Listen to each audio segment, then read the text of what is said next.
Alright guys, I was here last night and I realized I hadn't smoked cigars in like 30 days in Jersey. So I came to DC, I said, you know what, let me find a spot. So Casa de Monte Cristo, 2 days in a row. Good fair price cigars, whiskey is poured, gets me to snore.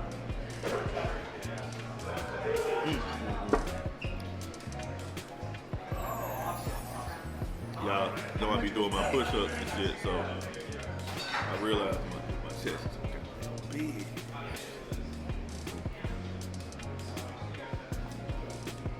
You know, guys, when I come to a cigar bar, it's always good for networking. You never meet a stranger. I ain't never seen no fight on a cigar bar, knock on wood. You know what they do? Where they do all the fighting at? In a hookah bar.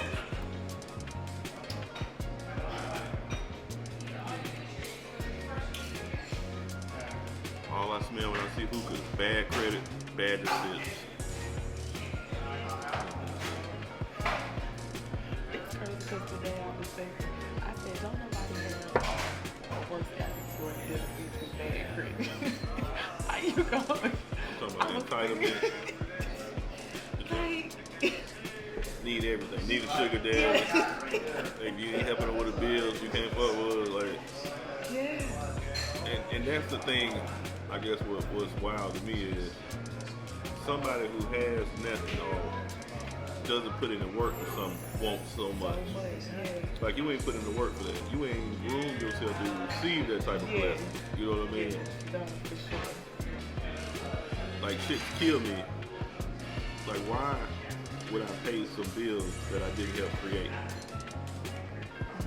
You know, as a man can't go nowhere and create all these bills and expect somebody else to pay for their bills. Like, I didn't know people still rented furniture. And it was a clip of like 200 people got evicted somewhere, put out of their complex for whatever reason. I forget the detail of the story. But the girl was like, I'm still paying on this furniture. You know, like renter center. Like, you know, my mom was a manager of renter center like 10, 12, 15 years ago. And anybody that ever been in my house, any place I ever stayed, y'all know my shit was laced. Cause I wait till y'all go rent it all up, and then you can't afford it, my mom would go get it, and I go back and buy it at the store price.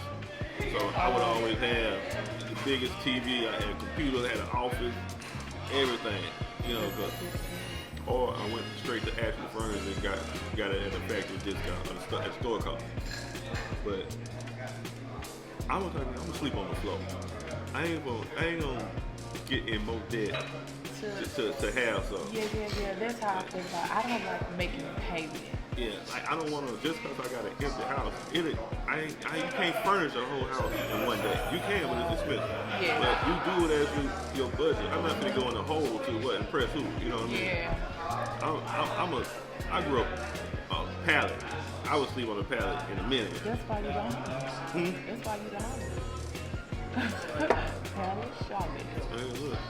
But women who think you should contribute or pay bills that you didn't help create is insane to me. Well, Now, you got in too deep and now you want to bail out. That's like, you know, this ain't, you know, you got in too deep. or women feel like if you're in their lives, you should help to some extent. Like, You can help if a man in your life, a man can come out and cut your grass, he can do stuff that's reasonable, but no woman should expect a man. He ain't on that mortgage. Now if you want a roommate, get a roommate. But I just think it's insane. I wouldn't do it. And that's why a lot of women ain't never single. They go from relationship to relationship because they just need somebody to pay their bills. That's why they always have somebody living with them. You'll see a girl who always got somebody living with them. She got a revolving door. Ain't even changed the mattress. You know, ain't even changed the mattress. this mattress has seen 6 bodies that live there, not just no one night, no live there.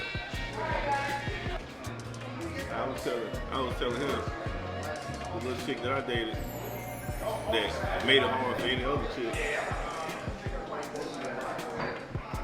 She just made it harder for any other chick because I would never live with regret. I tell people this all the time. When we broke up, all I thought about was all the pussy that I didn't get when we were together because I was being faithful. Pussy, fellas, you trying to do the right thing, pussy just trying to fall in your lap. It was swinging from the tree like Tarzan, actually. Or like the nigga from the Goonies. Hey, you guys! That's how the pussy just be calling. And she's sitting there breaking up with me. All I could think about was all the bad bitches that I said no to. And that was the worst feeling in the world. I didn't think about her leaving or nothing. I just said, I could have fucked Keisha, Renee, Tanya, all them bitches DMX talking about this song. Oh my God.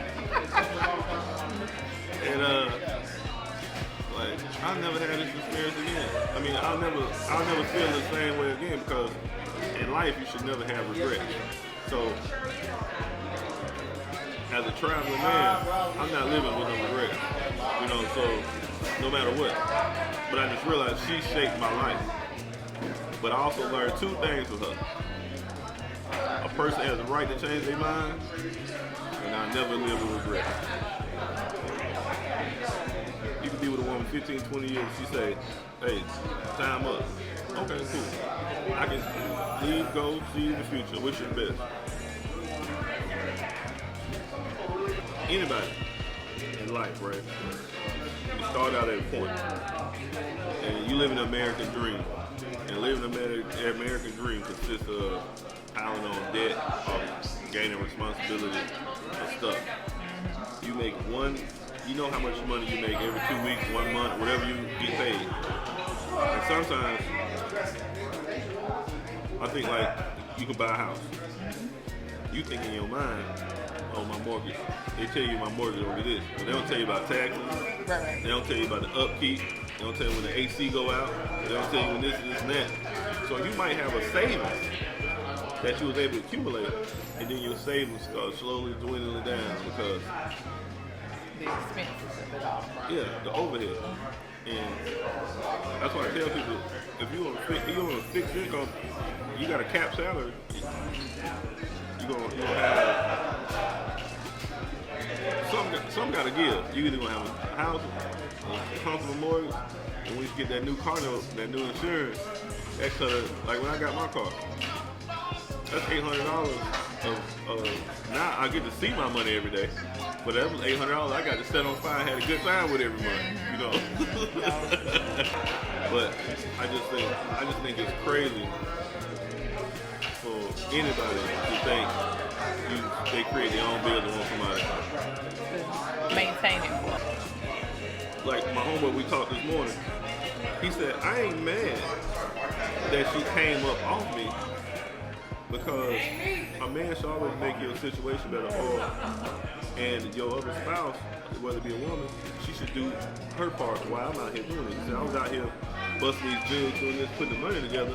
I need somebody at home doing the domestic stuff. Right. Watch the dogs, clean the house, cook. I can't, take that load off me. I'll go bring the bag back. I ain't mad that you had a hit of the agenda, another motive. Wish you the best. But you do your job, I'll do my job.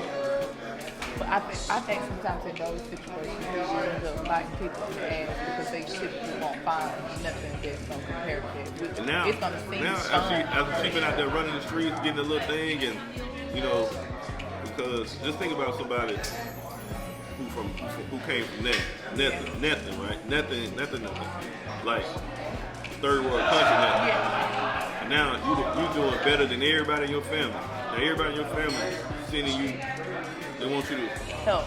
They need help. They need help. But now, when she went over there and got that house, she on one income now.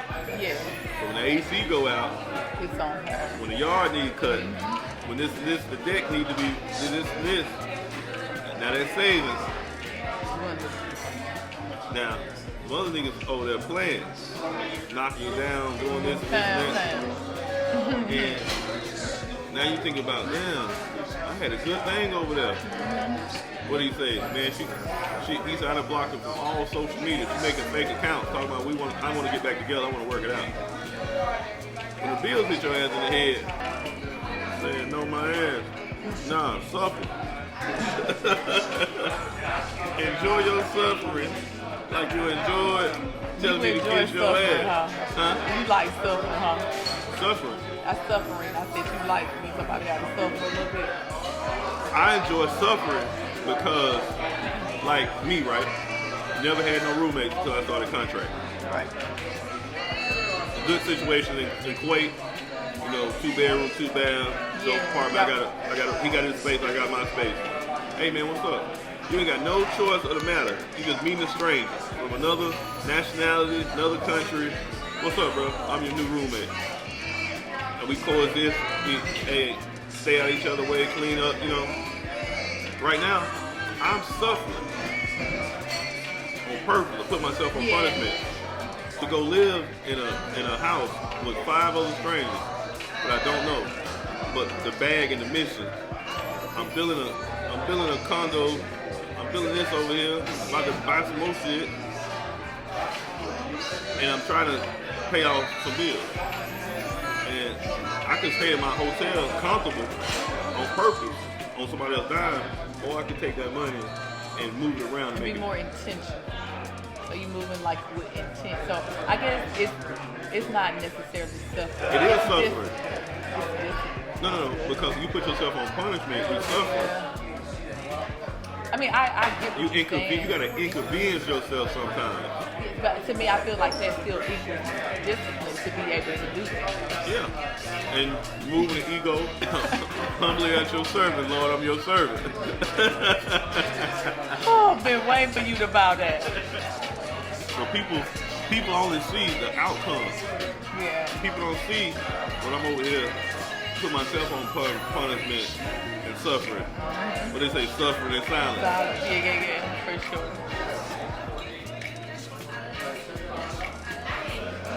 So now I look at it like, what do you say, yeah.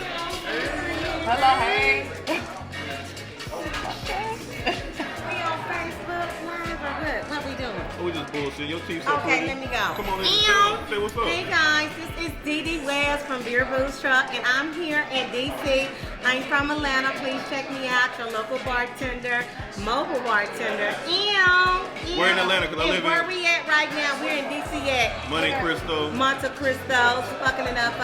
VIP live. I live in College Park. Ah! A-Town. A in the house. A-Town. Come on, girl. Turn up. Come on, babe. Oh, you smell good. You thinking it's like 100 too. You smell like good credit. You smell like good credit. Listen, she knows she rare. She got them edges. Y'all see her? And bed slated. Yeah. Straight out of Kelly. There you go. So right now, guys, what we are doing, we are talking. Oh, so what I was. We're networking. So what I was explaining to her earlier. Okay. I never seen a fight at a cigar place. Any city I go to, I come to a cigar bar, and it's always networking. With grown people doing business, making moves, or trying to, Boss move. There we go. Trying to advance at some point. Elevate. There we go. I want to make you better, baby. It was meant that I came this weekend because I was leery. I was going to go to Northport, Virginia to holler at one of my boo things. But God sent me here to you. There we go. And to get me back right. The blessing don't do no stress. All the blessing do is add value. And all that. All right. What you been drinking today? Just some green tea. Oh, the Jameson. Yeah. That's my type of one, but I drink whiskey too. Yeah. Oh, yeah. Yeah, let me know. I'll get you a green tea shot. What brought you this cigar for? You smoke cigars on the regular? No, I don't smoke none of them. It was good networking though. Yeah, I'm up here with the owner and stuff. He's upstairs. I'm in my people. Okay. There's two people out here working with people. There we go. That's what you're supposed to do. Okay. This your number? Okay, I'm going to call you Didi so I can know I got you. All right, Didi. I need you. I got you. I'm sorry. No worries. Thank you. DJ. All right, Didi. Yeah. So,